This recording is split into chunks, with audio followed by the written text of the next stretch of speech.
일부이긴 하지만 성범죄를 저지르고도 계속 목회 활동을 하는 목사들이 있습니다. 어떻게 이런 일이 가능할까요?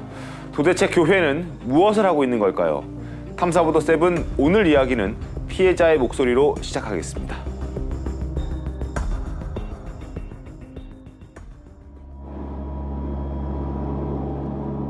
지난 14일 취재진은 희성 씨를 만났습니다. 그녀는 지난해 자신이 다니던 교회 목사에게 성폭행을 당했다고 했습니다.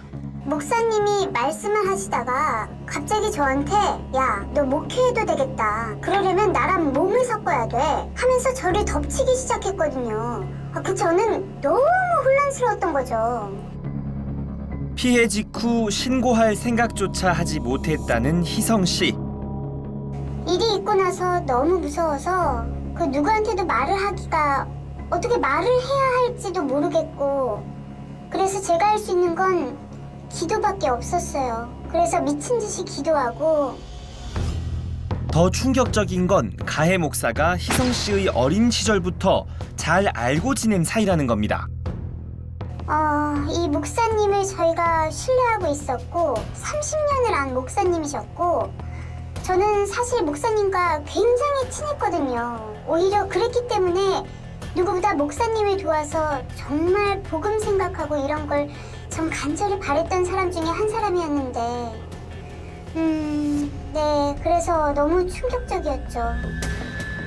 희성 씨는 오랜 고민 끝에 가족에게 피해 사실을 털어놓았습니다. 그녀의 가족이 교회를 찾아가 항의하자 자신의 잘못을 인정하고 사과 문자를 보내온 목사. 진심으로 무릎 꿇어 사죄를 드린다. 교회에 사직서 제출할 준비를 하고 있다며 모든 것을 다 말하고 용서를 구할 거라고 언급했습니다. 이후 담임 목사직을 내려놓고 교회를 떠난 목사.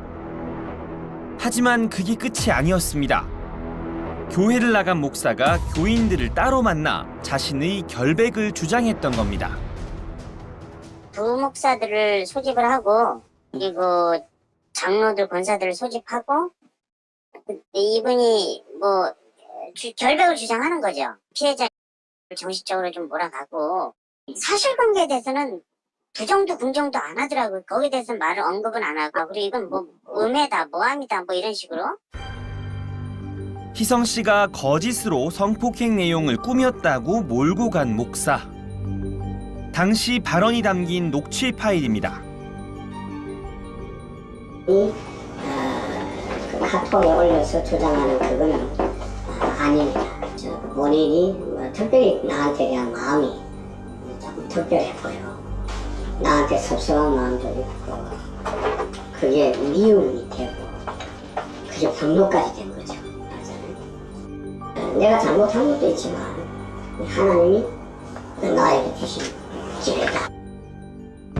그는 담임 목사직을 사임한 것도 성범죄에 대한 사과와는 관련이 없다고 주장했습니다. 사임하게 된 이유는 언론의 조회와 교단이 노출되면 재미없다. 내가 그 빠져나와야 돼. 이게 이제 좋은 뉴스거리 되죠. 기자들한테.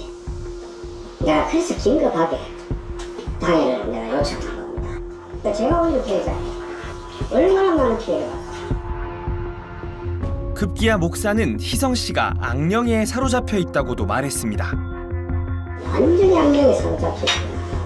어떻게 사람을 미워해도 저럴 수가 있냐. 자, 이재준 기자, 희성 씨에게 사과 문자를 보냈던 목사가 이제는 희성 씨가 악령에 씌였다라는 주장을 하고 있군요. 네, 목사가 그렇게 이야기를 하면서 오히려 자신이 피해자라고 주장을 하고 있는 겁니다. 그럼 교인들의 반응은 어떻습니까? 네, 이 교회 구성원들이 이 사건에 대해서 어떤 태도를 취했는지 함께 보겠습니다. 네. 희성 씨 가족이 목사를 찾아가 사과를 요구한 그날 저녁.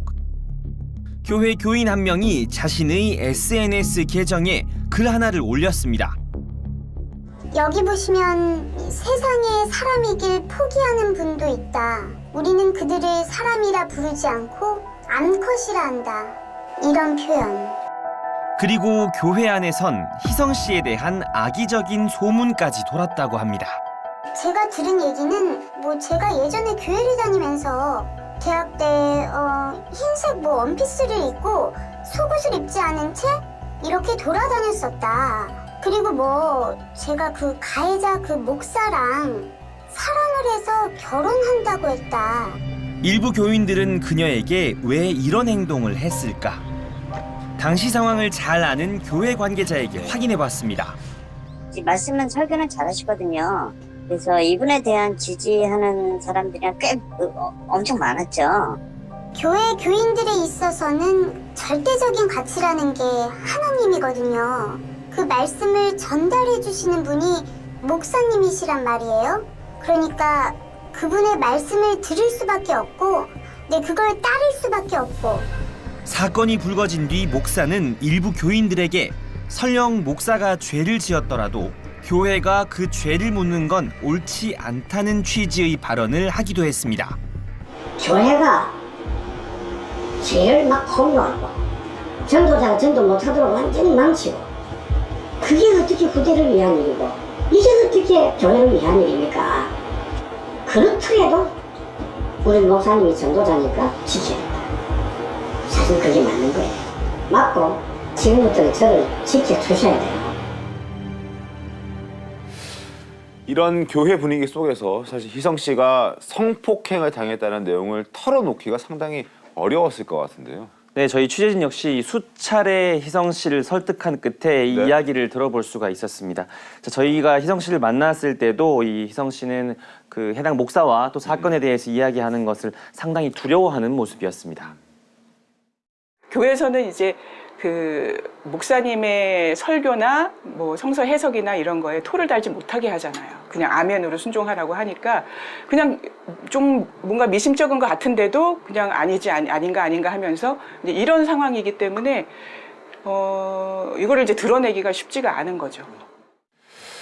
지금 이런 구조라면 희성 씨에게 정말 많은 용기가 필요했겠는데요. 네, 맞습니다. 문제는 그런데 이게 다가 아니었습니다. 이 해당 목사가 이 자신을 지지하는 일부 신도들의 도움을 받아서 다시 교회로 돌아오려는 시도를 했다는 겁니다. 이어서 보겠습니다. 우리 당회의원들 모아서 사임 의견까지 내놔놓고 나중에 다시 들어오려고 했습니다. 아, 교회로 돌아오려고요? 예, 그분을 선동해가지고 행정보류라는 편법을 써서 자기가 차지하려고 했거든요. 준비했던 복귀가 무산되자 목사는 또 다른 계획을 실행에 옮겼다고 합니다. 여기 있던 교인들 데리고 갔잖아요. 다른 데서 개척해가지고 뭐 교인 한 3분의 1을 데리고 나갔고. 결국 새로운 교회를 세워 목회 활동을 시작한 목사. 성폭행 의혹으로 사임을 한 지 7개월 만의 일이었습니다. 여러분 오랜만에 뵙습니다. 그동안에 여러분들이 하나님의 인도 속에서 지내신 것 감사하고요. 또 정말 죄송하고요. 모든 거 다 양보하면 된다. 내가 치면 되고 내가 죽으면 된다. 이런 생각으로 출발을 했고요. 저는 빠져나왔습니다. 성폭행 의혹을 받고 있는 목사가 어떻게 목회 활동을 계속 이어갈 수 있는지 의문이긴 한데 교단에서는 이 건을 어떻게 처리했습니까? 네, 이 개별 교회들의 상위 모임을 노회라고 하는데요. 네. 저희가 이 노회를 취재해 본 결과 해당 목사가 스스로 노회를 탈퇴했고 그에 따라서 노회는 이 목사들 소속 목사들 명단에서 이 목사를 제명했다 이렇게 밝혔습니다. 노회에서 그분을 면직을 시켰어요. 그분 스스로가 탈퇴를 했고 제명을 시켰죠. 노회에서 제명 면직 처리됐으면은 다시 우리 총회로 지금은 못 들어옵니다. 수십 년, 몇 년 흘려가지고 또 추천에 의해서 그래 될 수는 있지만은 지금은 안 됩니다. 그렇다면 지금 교단 소속 목사도 아닌 지금 상황에서 또 교회를 개척했다는 건데 이게 가능한 일입니까? 저희도 이분이 참 의문이었는데요. 취재한 내용 함께 보겠습니다. 취재진은 해당 목사가 새로 개척한 교회를 찾아갔습니다. 예배 시간에 맞춰 교회에 모인 신도들. 그 앞에서 해당 목사가 설교를 합니다. 우리는 예수 믿고 살아야 된다. 우리는 복음 말씀 속에서 살아야만 된다. 그 길 외에는 전부 틀린 것이다. 현재 해당 목사는 성범죄 혐의로 기소돼 재판 중에 있습니다. 울타리를 넘어가는 사람은 도둑놈이다. 양 훔치려고. 그러니까 복음 중심으로 안 하는 사람은 도둑놈이다. 그 강도다. 그 종교인을 두고 하는 말입니다, 여러분. 예배를 마치고 교인들과 일일이 인사를 나누는 목사. 취재진은 그의 입장을 듣기 위해 기다렸습니다. 어디서 오셨나요? 아, 저기 TV조선 방송국에서 왔는데요. 네. 목사님 잠깐 뵙고 가려고. 기다리세요. 네네. 잠시 후 목사와 이야기를 나누고 온 남성. 목사님 오늘 설교 드셔야 되고 메시지도 준비하셔야 돼서 저희가 피해자예요. 그리고 더 정확히 말하면 저희 교회한테 이롭지가 않고 이제 저희한테 알려주셔야죠. 부분이 사실과 다른지를 팩트를 그런 일이 사건 자체가 없었다는 이제 그 모함이라는 말씀이시죠, 목사님 입장은. 아유 뭐 그런 얘기 안 해요. 우리 교로나 만나보십시오. 네. 저는 없었다는 얘기도 아니고 모함이라는 얘기도 아니에요. 저희가 지금 담당 변호사에게 입장을 들어보라며 답변을 회피하는 교회 관계자. 면직이 돼서 목사도 아니죠. 목사 아직 박탈됐는데도 버젓이 저렇게 하고 있습니다. 그렇다면 교단은 해당 목사가 다시 목회 활동을 이어가는 것에 대해 어떤 입장일까? 면직이라는 건 말 자체가 이제 당신은 목사로의 직책은 이제 아웃이에요 이 뜻이니까 이 처분 자체는 이제 우리 교단에서 노예에서 탈퇴를 해버리니까 구속력 있게 어떻게 처분을 제재하거나 통제할 수가 없어요.